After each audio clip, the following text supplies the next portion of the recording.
Do you remember Tim Kaine? He was Hillary's goofy-looking old guy pick for vice president. After Hillary lost, he disappeared and you barely heard from him again. Tim Walz, Kamala's goofy-looking old guy pick for vice president? He's everywhere. This guy is running for president right now. Tim Walz is going on a tour of his own, this time visiting House districts around the country. Governor Walz is back on the road tonight, launching a town hall tour targeting red districts. I understand what I have is I have a platform and a megaphone, and my goal in doing these town halls is I was hearing that primal scream of, God dang it, do something. Saying on my phone, I don't know, some of you know this on the iPhone, they've got that little stock app. I added Tesla to it to give me a little boost during the day. 225 and dropping. So,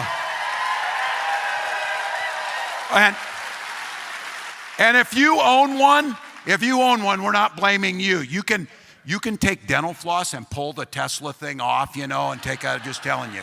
What the heck is this? This whole setup, down to the camera work, looks like a stand-up comedy act. Talk about tampons if you want to be funny, Tim. Interestingly, Tim went on to the podcast of his future enemy who will also be running for president, Gavin Newsom. And there, Gavin sort of put him in his place. It's one of the reasons we're losing so many men. And again, it's multi-ethnic. It's not just white men. We're losing them. We're losing them to these guys online. We're losing them to people that I'm bringing on this podcast as well. That's why I brought... These are bad guys, though.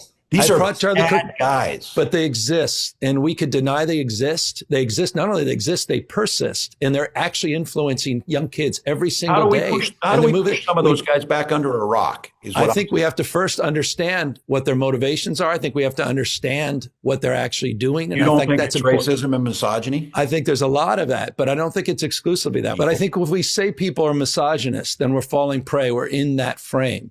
Not everybody that disagrees with us is a misogynist, but I think this notion of toxicity and masculinity needs to be separated.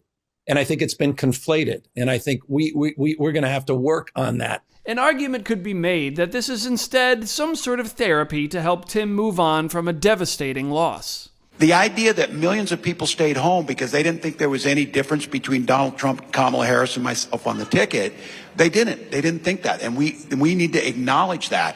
How in God's name did the party of the working class lose the working class voters to this billionaire who's clueless? I own this. We wouldn't be in this mess if we'd have won the election.